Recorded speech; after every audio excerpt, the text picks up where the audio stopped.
Hello, beekeepers. Jim here with my weekly wanderings on whatever subject comes to mind in beekeeping, but always, in one way or another, about something in beekeeping. I can't predict where these issues are going to be coming from. No doubt we'll be talking about a swarm that just moved into my colony here a few days ago. 3 bees. I always enjoy talking about that. But about 3 years ago, I began to interact with an individual. I'm not sure he was even a beekeeper, who had an old beehive that he wanted to give to the little museum at Ohio State. So finally, that transfer occurred last March, and I want to talk to you about that hive for the next few minutes. But before we get into it, let me officially say that I'm Jim Tew, and I'm at Honeybee Obscura, where once a week we talk about some aspect of beekeeping that we hope you will have an interest in.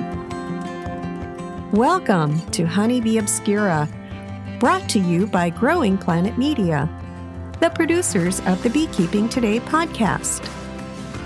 Join Jim Tew, your guide through the complexities, the beauty, the fun, and the challenges of managing honeybees. Jim hosts fun and interesting guests who take a deep dive into the intricate world of honeybees. Whether you're a seasoned beekeeper or just getting started, get ready for some plain talk that'll delve into all things honeybees. Listeners, I didn't know what the hive was going to be about. You see, our beekeeping industry has an incredible history that goes back. How far do you want to go? I mean, human interaction with bees goes back for thousands of years. I've mentioned this before.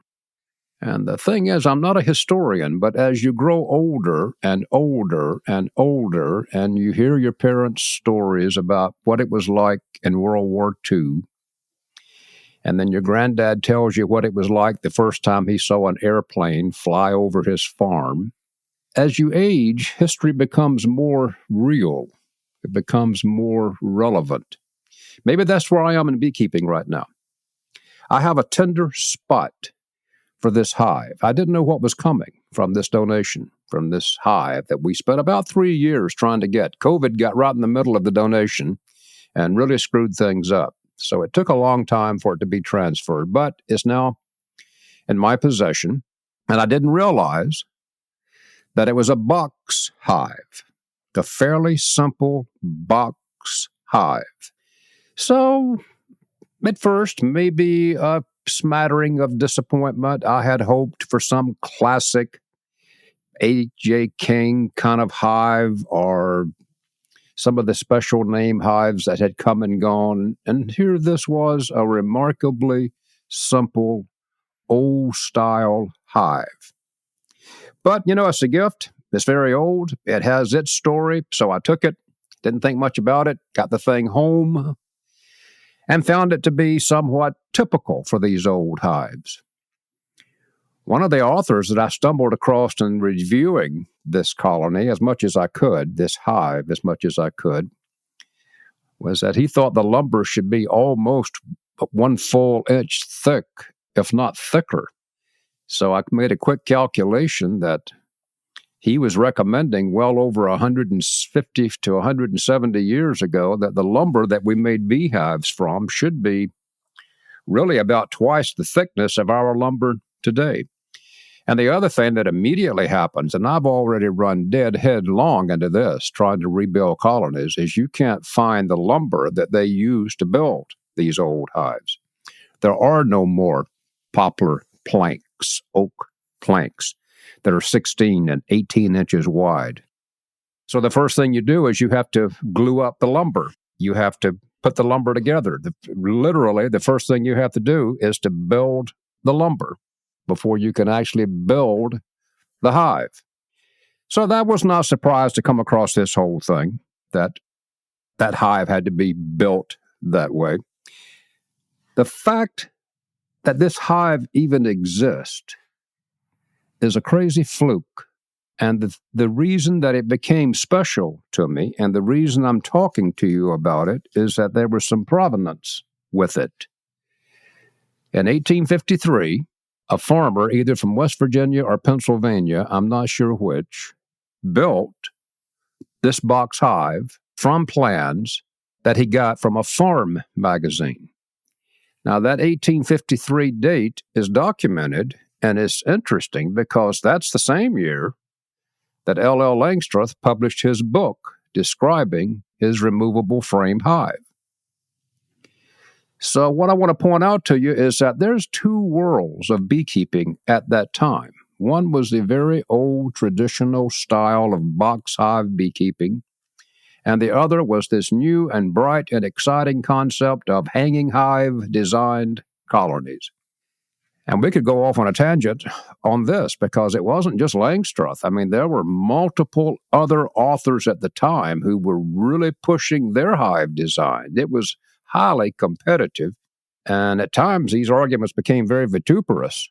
They were argumentative because each of these men, they were usually men, was defending their concept, their life's energy that they had developed and putting this hive design together, and then they had money involved in it. Oh, don't even get me going on the number of patents. There are tens of thousands of patents on every conceivable thing you could think of in beekeeping. So I need to say again, we have a diverse, complicated, old history that most of us don't know anything about. There's no central source. There's no central site for beekeeping history. It's here, and it's there, and it's in that library, and it's in this university library. It's scattered all over. It's hard to put together. These box hives would normally have been firewood because, you see, for many years, we went through a process of transferring these hives from the traditional box hive to the modern hanging hive design of your choice. Now, as we look back on this, we all think, well, that must have just been Langstroth. No, there was a lot of options that you could pursue. So Langstroth ended up winning, but his hive was not the only one that may have been transferred to. So the fluke is, this guy in 1853, in either Pennsylvania or West Virginia, built a box hive himself from simple lumber. He used material of the day. I may mention again that he assembled this thing with square nails. And 171 years later, those square nails are all that is holding this box hive together. That's a testament to those old hand-cut nails and their holding ability. He put bees in this thing, and can you believe this? They died. So, we like to think that our bees dying is a recent thing, caused by varroa, caused by mites. Our bees have died as long as we have kept bees in artificial domiciles. So his bees died. He must have been kind of a thin-skinned guy, even though he was a farm fellow, because he just put the beehive and the related appliances in some shed somewhere, some barn, where they stayed, all these years. Isn't it ironic that if he had been successful, and if that hive had flourished, that there's a great chance that he would ultimately have destroyed the hive and transferred it to a modern hanging frame hive type design. So I think this hive only survived because the early beekeeper in 1853 was not successful. I'm going to let you think about that while we take a break. Ready to take your beekeeping skills to the next level? Dive into Bee Culture, the magazine of American beekeeping, where each month you'll get expert insights, equipment tips, varroa control strategies, and sprinkles of humor from Stephen Bishop and Ed Colby. Exclusively for Honeybee Obscura listeners, subscribe now at beeculture.com for just $35 a year. Use the code PODCAST for a special bundle offer. Receive your hard copy delivered monthly, along with full online digital access. Bee Culture, your ultimate beekeeping partner. Join our buzzing community today. Give your buzzing buddies the ultimate upgrade with Better Comb. Accelerate your bee colony's growth and honey production with our innovative solution. Made from a synthetic wax that mirrors the qualities of natural beeswax, Better Comb offers a clean slate for your bees to thrive without any pesticide or disease residue. Don't compromise on quality. Opt for Better Comb and watch your colonies flourish. Learn more at betterbee.com/bettercomb. This failure of a beekeeper guy who gave us, 171 years later, a snapshot of beekeeping paraphernalia of the day had one other quirk that was critical. He was a diarist. He kept a journal. So that's the reason we know where he got the plans. That's the reason we know that he was not successful. That's the reason we have a definitive date on this box hive. So I don't know what to say about that other than most people did not write. Let me think how to word this, because this is not science. This is not fact. This is just me guessing based on my years of beekeeping. There's no books on box hive beekeeping. There may be some British books on skep beekeeping, but I don't know where they are. Beekeeping in gums. These things were always just fact sheets, just articles, just quickies. They were not full-blown books with diagrams, charts, and fixtures on how to manage bees and gums and how to manage bees and box hives. It doesn't exist that I know of, other than occasional pamphlets, and most of those pamphlets were how to get the bees out of these archival devices into, quote, modern equipment. I suspect that the reasons box hives evolved at all was that usually farmers would pick up swarms and they didn't have a gum to put them in. And we didn't use skeps in most of this country. There were some skeps in German parts of Pennsylvania, but across the country we had abundant trees and timber, and so we used to always just build our hives rather than weave baskets.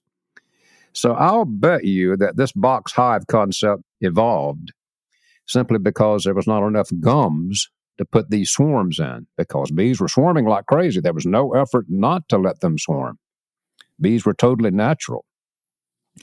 In 1853, Langstroth wrote his famous seminal book that we're still using a version of today, all these years later. Of course, it's been updated about hundreds of times, seemingly.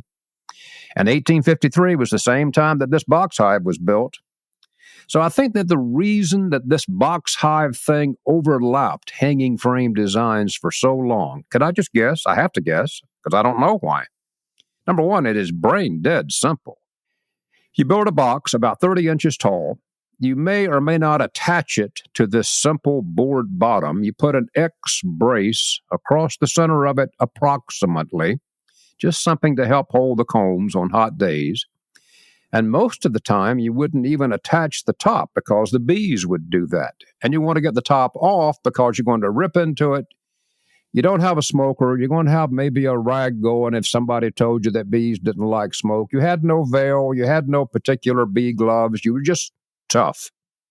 And that should give you some idea of how much you wanted that honey all those years ago, because there was pain involved in getting it. So that was it.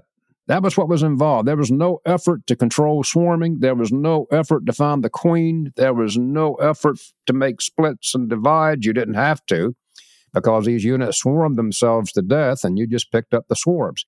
Listeners, could beekeeping have been any simpler? So then add this to it. Okay, now you got to pay big money to get the patent rights to build this hanging frame colony. And you make beekeeping stunningly complicated with removable frames, with queens and concerns and supering and money investments. All of a sudden, it seems to me, and I shouldn't say all of a sudden, history has a way of compressing time. These people went from simple, brain-dead beekeeping to complicated beekeeping, or, importantly, listeners, they didn't make the change. They did what their grandparents did. They just put them in a box hive. People were putting bees in nail kegs when I started keeping bees. My first years of keeping bees, it was very common for people who had nothing to put bees in nail kegs, because that's what commercial grade quality quantities of nails came in, was a small wooden keg, not a cardboard box like today. So I think this was passed down, and people just did what they always knew to do. And then part of it possibly was people just don't want them newfangled hives. I'm going to do it the way my dad did it, my granddaddy did it, and that's going to be it. So there may have been some resistance to that. But here's the deal. Those box hives hung around for maybe, I'm guessing 125 to 150 years after we developed the concept of hanging frame hives, and certainly after Langstroth's hive finally became the pinnacle hive in our industry. And yet, there's no books. I said that before. There's no writers. There's no supporters. Now, in the bee magazines, there was constant, ongoing diatribe about these people who would not transfer bees. And one of the authors, I think his name may have been Gates, said that he didn't even try anymore, that it was just wasted energy to try to convince someone that they should be transferring these hives to modern frame equipment. So there was discussion. I think the box hive people probably knew it. Whether or not box hive people subscribe to bee magazines, I have no idea if that's a common attribute or not.